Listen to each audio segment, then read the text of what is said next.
It's your brother, man, from the motherland, coming to you guys live from the NY. Back with another one of that OD Power. For those that don't know who I am him. June's the voice for the voiceless, the El Kebulan kidnapped representative. And today I had to come on this phenomenal Saturday, aka the seventh day. And yes, for those that don't know, you know that we no longer follow, keep, and idolize this Sabbath day anymore. Okay? Especially after finding out what I found out over the years. But before we talk about that, I want to issue my apologies into why I didn't do the verdict yet. Again, we don't keep the seventh day. So I took my son to the park, allowed him to do what he do. We about to make our way to go get some sour sap so he can put in his fruit juice. You know what I'm saying? Make sure he gets all his vitamins and minerals, nutritions. You know what I'm saying? Especially now that the summer's officially over, we really gotta prep for the winter season. You know, they call it fall, but for black people, man, it's just winter. You know, all of it is together. You know what I'm saying? But yeah, to talk about why the Sabbath is no longer kept in the household of June's, the voice for the voiceless. Now I know a lot of you guys, or some of you guys, are shocked on the things that I've been standing on for the last few months, but you guys must understand that my entire purpose in my life and my journey was to uncover and find out what the heck is going on. How did we, beautiful, phenomenal, educated, strong individuals, how did we end up in a state of servitude? I've been into that research for years. You know what I'm saying? And I've been through every door. I knocked on Islam. I knocked on Christianity. I knocked on Pan-African, and nobody was able to provide us with the actual resources into why, we are in these circumstances. And then I came along into this Hebrew ideology. And at the time, it made sense because the book refers to, in the book I'm talking about, is the barbaric book called the Biblos. That book has slavery. It has ships. And at that time, off ignorance, I say, yo, man, we the only ones that's been on these ships, yo. You feel me? So my mindset was like, damn, so that really means we the Hebrews, you know what I'm saying? Like, yo, we really going through what we going through because of our, so-called disobedience. I really believe that. Okay? Until I was told that the story of the Bible took place in Africa. From that moment on, I've been on a journey looking for this ideology out of Africa.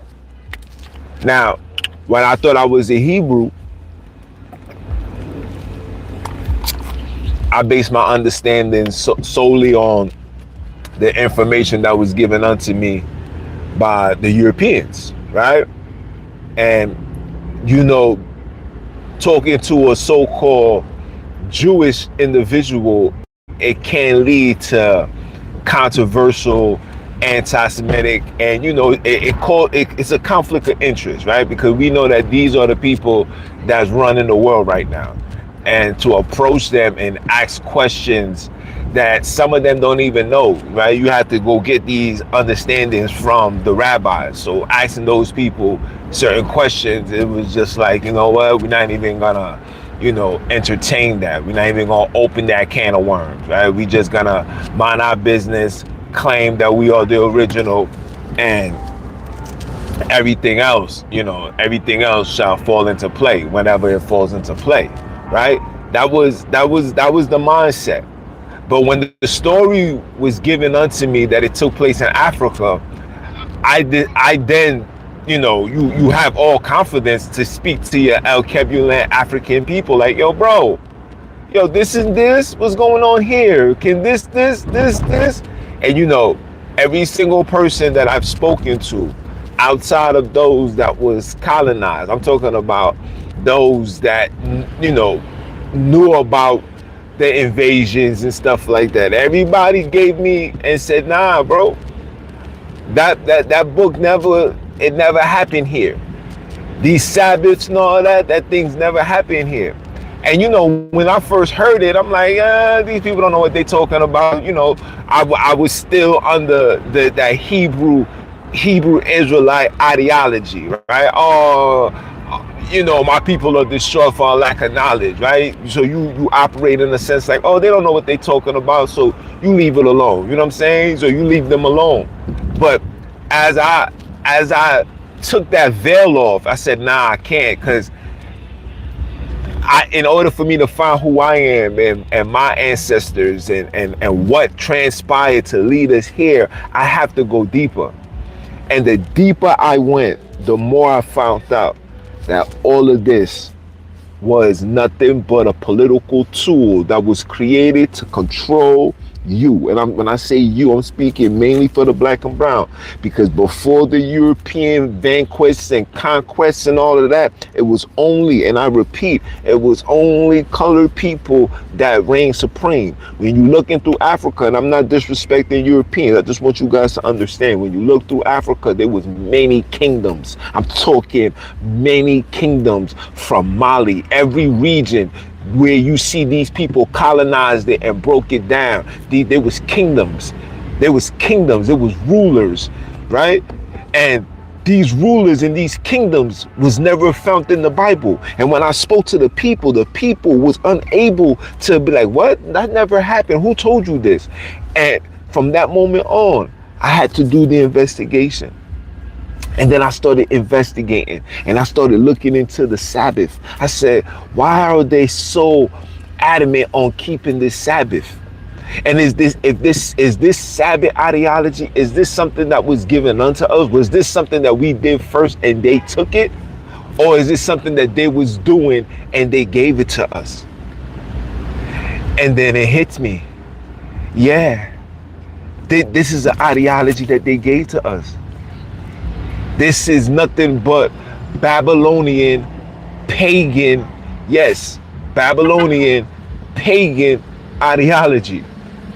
Meaning that these things was going on in Babylonia way before the Jews got it. Remember, I told you guys that this so-called religion is a copy and paste.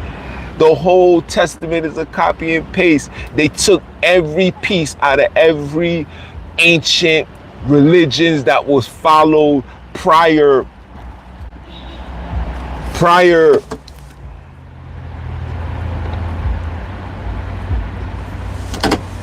to the creation of Judaism. Remember, these people are just copying and pasting the countries that they learned from, and they created their own ideology. Like I told you, Constantine, listen guys, listen carefully to what I'm saying. Constantine got all the writers when they was invading these areas, whether it was Mesopotamia, whether it was Banzia, whether it was India. These people invaded all of that and got all the records. And then he got all the scholars, and he says, we need to come together and put a book together where we can ship this all across the world so we can have complete control. And this is when the Biblos was created. Voila. The Biblos. And when you look under any European, whether it's in the EU, UK, America, wherever Europeans dwell, Russia, you name it, when you look into what is their foundation is based on what? The canon law. What is the canon law? The canon law is the biblical law. Who is the overseer of this canon law? Just like who is the overseer of the Bible? The Pope. Who was the first Pope? Paul. You see, you guys aren't doing your homework, so I'm going to give you this understanding. So the canon law and the governor of all of it is the Pope. The Pope is the overseer. The Pope was the one that was putting people in positions. Constantine was working side by side with the Pope. They're not going to tell you this. You have to do your own homework. If you're relying on religious people to give you this ideology, you will never get it, because their job is to deceive you and to keep you under their web of control. Because what do all of these organizations have in common? They always tell you that a kingdom is on this way. They always tell you that you got to do this, you got to be like that. And last but not least, they always tell you to fund the money. Fund the money. They always tell you to fund the money. Bring in the money. Don't you find that kind of strange? That every religion, whether it's in Islam, whether it's in Judaism, Christianity, they all ask for money, because that's exactly what they was designed to do. Okay? So back to the Sabbath. When you look into the Sabbath, the seventh day ideology, they got that from the Babylonian understanding. When you see the Jewish people, they tell you from themselves, they follow the Babylonian tradition. The black and the white, the black hat, even when it's 900 degrees. This is all Babylonian. Just like they call America Babylon. Just like the people that's running the world follow the ideologies of Babylon. They don't do nothing other than follow Babylon, because this is their ideology. Now back to the Sabbath. The Sabbath was a worship unto Saturn, just like Saturday is Saturn. Sabbath is in reference to Saturn. Saturn is synonymous with Satan. Satan is the god of your biblos, whether you like it or not. Satan is the god of your biblos. Matter of fact, Jesus himself tells you that he is Satan, the devil himself, Lucifer himself. And not Matthew's, in Revelation chapter 22, verse 16. You could go look it up. Don't listen to me. He said, Jesus is the morning star. How is that falling from heaven? Oh, Lucifer, son of the morning. Come on. I'm not making this up. You guys know this. So this is where Saturn comes from. Nowhere in God's green earth have you ever seen black people keeping any so-called seventh day. We was not keeping none of these things. This is facts. You can't find no archaeological evidence that proves that black people was doing this outside of our captivity. You can't find absolutely, and I repeat, absolutely no record of black people keeping the Sabbath day outside of our captivity. You can't find none of it prior to the colonization of the people. You're not gonna find none of these things. You can't find it. You know why? Because all of it, and I repeat, all of it is a lie. Now, when I say it's a lie, it may be truthful for the Europeans, because obviously it's very effective. You understand? Now, everybody turn it. I might as well do a U-turn too. Who wasn't doing a U-turn? Yeah, let me bust this UV2, man, because this joint crazy. Come on, man. Move your car up, man. What the heck is wrong with you, bro?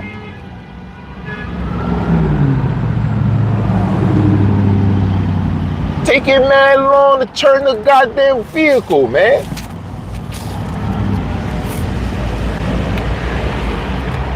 Telling you guys, no disrespect to my ladies, but y'all women are the worst drivers on the face of this earth, man. This is facts.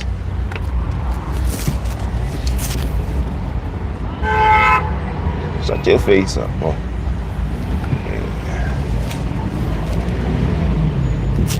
They, I live in Brooklyn, guys, so they're doing Labor Day, Labor Day and Juve's in a couple of days, 2 days actually. So they blocked off all Eastern Parkway, so I can't even bust it. I wanted to take my son to the to get some soursop, but it seems like we're gonna have to do that on a Monday or something, maybe Tuesday. But back to what I was saying, my apologies. Yeah, You can't find any records of us following, keeping any Sabbath day prior to our colonization and removal of our land, our ancestors, and put into various locations to be retaught this doctrine. Okay? Can't find none of it.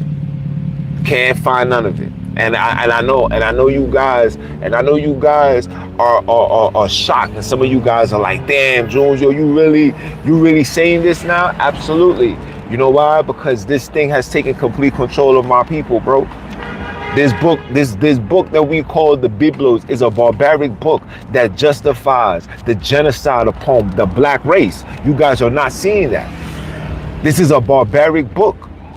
This is a barbaric book, just like your God is a barbaric God. This is Lucifer at his highest order. This has absolutely nothing to do with us as people, as a whole.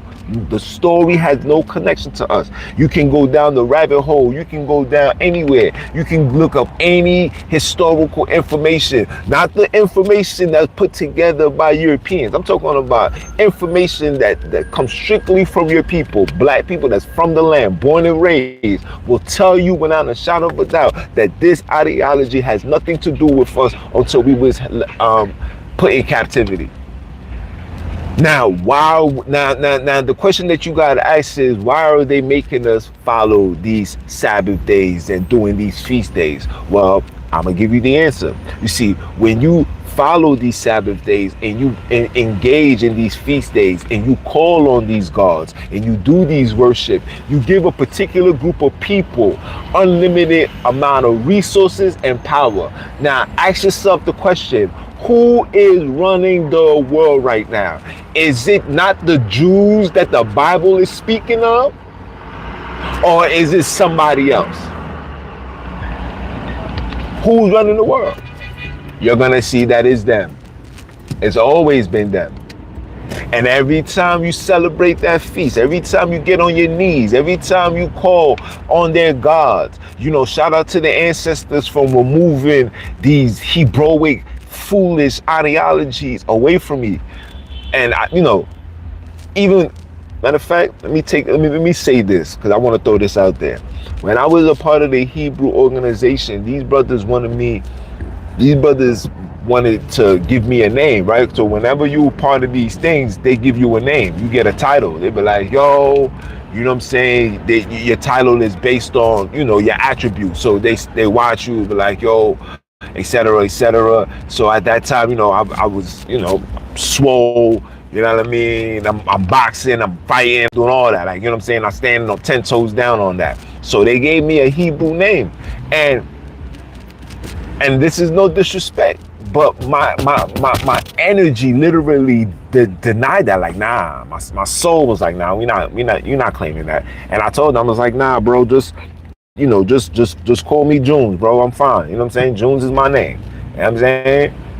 You know, that's me. I'm Junes. That will never change. You know what I'm saying? Anybody knows me knows that Junes has always been my name. You come to Brooklyn right now, I'm probably the only one in Flatbush, Church Ave named Junes. But like, yo, son, you say the word Junes? Oh, Junes? Oh, that's my son. You know what I'm saying? Because I've been called that since 1992. That's how long my name Junes been called in the streets. My mama always called me Jones from the day I was born, but that's neither here nor there. But the reason why I'm saying that is my soul was telling me, no, you're not claiming that name, and I never claimed it. And when I started finding out that, you know, at that time when I started coming into the understanding that the story took place in Africa and that the Africans was the true children and that our God wasn't Yahweh or Yahuku and the cuckoos and the poo-poos, I really believed that, and I stood on that, and I literally started moving in that space. But as I got deeper and deeper, I said, hold on, this book it does not sit well with not only does it not sit well with me, but it doesn't add up to the historical information I'm receiving when it's pertaining to Africa. And then And like I said, as I started speaking to people that's in the land, born and raised, bro. I'm not talking about no theologians, people that's living in the UK and giving you an assignment of something that they ain't never been previous to. You can't tell me about a land that you can't even speak the language, bro. You can't tell me about a culture when you can't even speak the culture. You see, I can tell you about Haiti because I can speak Creole. I'm gonna parler Creole. I'm going to some Abdul. You know what I'm saying? Like, I can speak Creole. It's not no mix. You know what I'm saying? I can speak it. So I'm qualified to give understanding behind it. But when you get in knowledge from individuals that never step foot in any understanding outside of this Euro-Christian ideology, how can I take your word for it? So as I started speaking to the people that spoke the language, and when I said certain things and I asked certain questions, I say, yo, what does this mean? Does it really mean that? It's like, no, that's not what that means. Whoever told you that is lying. That's not what that means. And when I started seeing that things was not adding up, when I started seeing that things wasn't adding up and how the people in the land is still traumatized. People, you don't understand. People in the land is still traumatized over religion, guys. People is still traumatized over religion, guys. Let me say that again. People is still traumatized over religion. Like, if I go to certain people if I went to certain people that was out in South Africa and I was telling them, yo, man, you know, we supposed to be keeping the feast days and all that, they find it very disrespectful. They say, no, don't you can't be a black person trying to feed us the ideology that was forced upon us. I'm talking about brutally forced. This is not no. My son fell asleep. Shout out to my little man. I took him to the park. Every time he comes out with me to the park, that time. You know what I'm saying? Because I'm going to work him out. But they find it very disrespectful when you try to associate European ideology with their struggle. Like, you trying to tell me, so you telling me as an African, you telling me I'm in these circumstances because we ain't keep no commandments. Knowing damn well we didn't know nothing about no commandments, knowing that when we rejected the commandments, when they rejected the commandment ideology, they was persecuted, guys. They was persecuted. People don't understand how slavery really went down. The first line of attack was against the mind, the ideology. They bought that ideology. They came like, hey, how you doing, man? We want to trade and we would love to trade with you. But at the same time, we want you to understand that, you know, God told us to bring you this good news and you got to convert. And the people was like, nah, we good. We don't want to do that. And when they went back to the Pope, they went back to the King went back to the Pope gave a decree. You can look this stuff up. Gave it a decree and said, this is God's job for us to enslave. And guess what justifies that? The Bible, the Biblos. The barbaric book is the book that justifies your enslavement. It's a barbaric book. I have all the information to prove that it's a barbaric book. It's a barbaric book. And this barbaric book has been destroying, and I repeat, destroying the people for the last 400 plus years. We got black people literally believing that a second Exodus is on the way. When was the first Exodus? You telling me that a second Exodus is on the way, but you can't even tell me when was the first. There's no evidence. There's no proof. There's no archaeological nothing. There's no burials. Do you guys know that in the book of the barbarians, it tells you that they walked around. Think about this. I really want you guys to process this. They walked around for 40 years. 40 years. Not 40 days, guys. 40 years. That means thousands, if not millions of people had to die off. The question that I ask is, where was they buried? Where is the burials? If they're walking around in the region 40 years, I'm sure there should be numerous of burial sites. These information should be that information should be seen and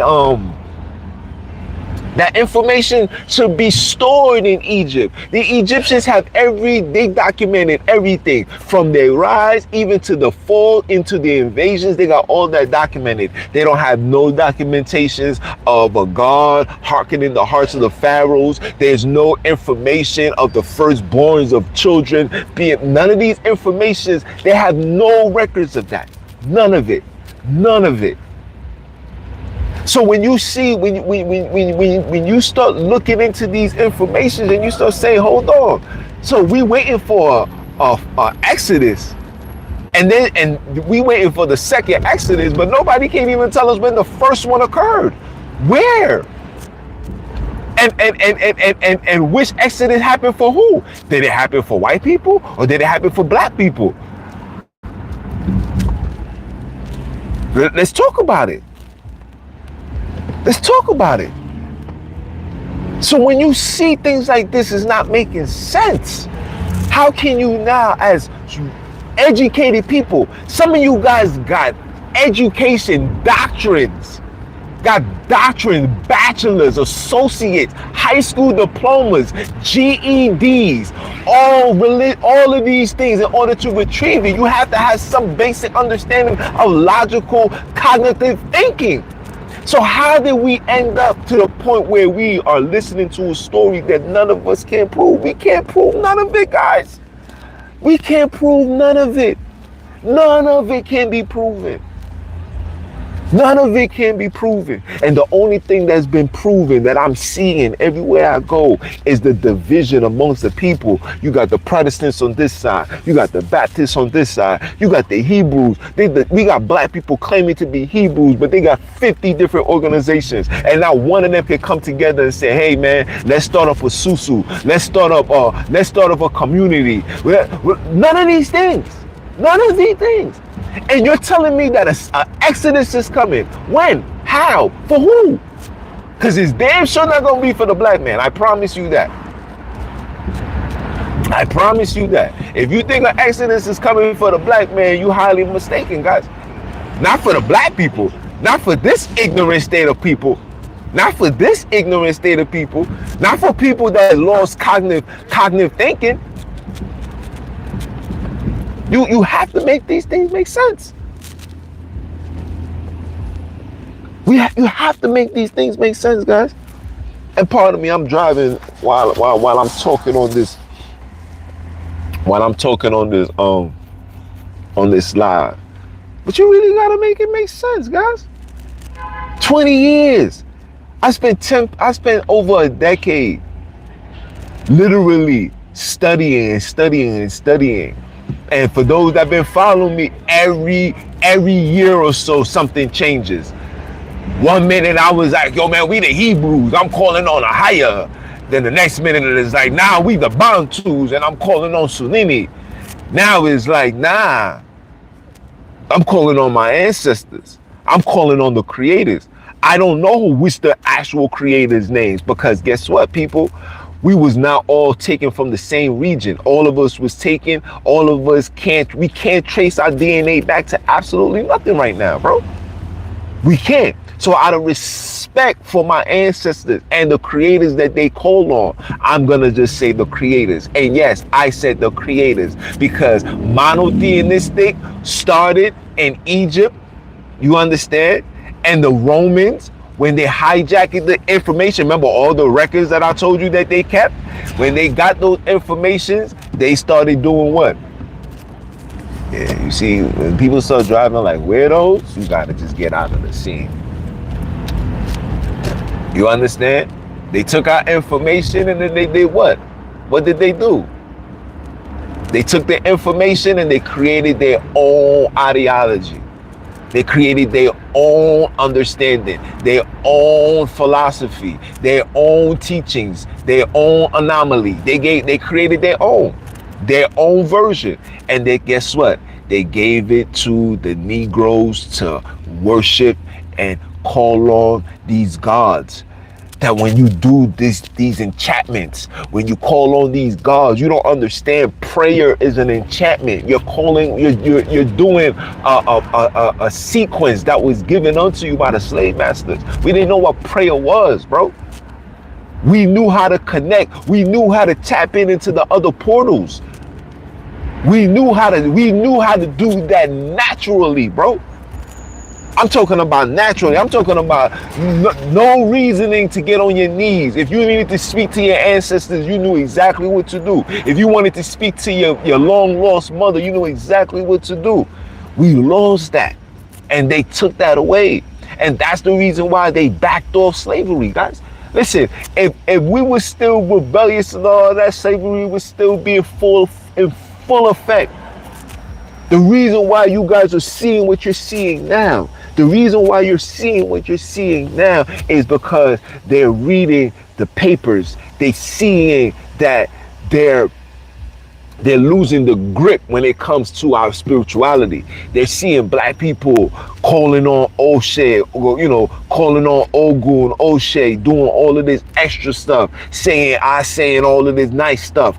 You know what I'm saying? Looking into African spirituality, burning stages. They're doing all of these things that they like, hold on. That these are the practices that they was doing when we invaded Africa. What's going on here? We got to put an end to that. This is why. So their job is we already know that your God, even though you into this spirituality stuff, we know that you need our God to survive. And their God is what? Who is their God? It's the dollar bill. It's the money. So this is why you see this tariff going up. This is why taxes is going up. This is why all this stuff is going up. It's intentional. Why? Because the objective is to put you back into submission. They seen that black people was not using the money to do foolishness. Yes, granted, you're gonna get those that's just lost in the source. But the people that they was watching are the black people that was doing black-owned businesses, starting black businesses, talking about doing this for the children. And I'm about to do something phenomenal too. I'm not gonna say it, I'm just gonna do it. You know what I'm saying? But when they started seeing that, they started seeing people taking advantage of the credit system. They had to turn it up. They had to raise interest rates. They had to do things. Remember, it always has to be a gap. A financial gap must always be present. A racial gap must always be present. A religious gap must always be present. It's intentional, because if you get any close to them, there's a possibility you can take them down, and they can't afford to do that. I'm gonna give you an example of a gap. Look at stuff like football. Look at stuff like basketball, right? We know that the dominant players on the field are people of color. This is facts. This is not no debate. This is a fact, right? But because of that, and they know that they need that because, of course, domination sells, right? But they can never let it be completely black. They could never. That's why you're going to forever have European coaches. That's why you're going to forever have a European quarterback. And if they do have a black coach, they're going to make sure that it's going to be 1 out of 50 that's going to be a successful black coach. There's no successful black coach in football outside of what's that man's name? That man, the coach for the Steelers. And even him, you know what I'm saying? Even him, eventually they're gonna put out the door. Tony Dungy, and I know I'm going all over the place with this, but I just want you to get the understanding, because you don't get the understanding. You must understand what's going on. All of this is a what? All of this is a what? All of this is all about control. They told you religion and state don't go together, because if they told you that, you automatically gonna assume that they don't go together. So you will see the government doing one thing, but then you'll see the religious aspect come and be like, that's not right. We need to do better.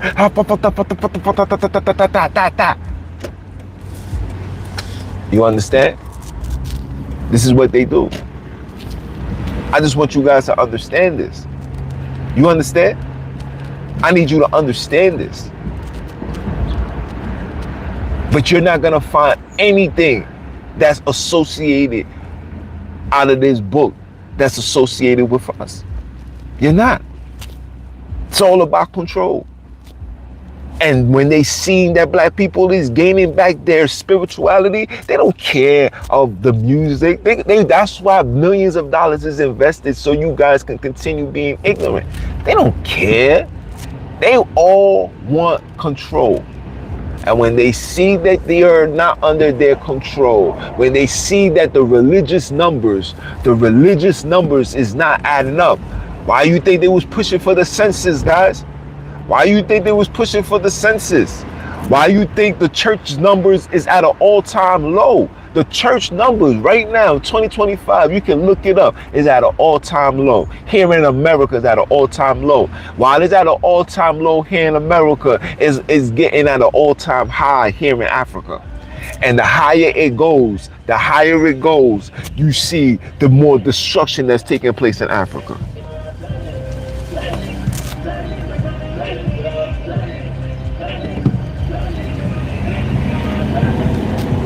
Facts.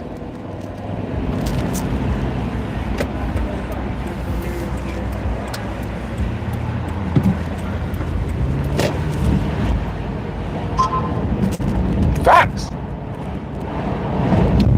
I know. But this is why I no longer keep the Sabbath. Because the Sabbath is an honor and worship to Saturn. Saturn has nothing to do with black people. Black people don't know what Saturn is. Saturn is a European ideology.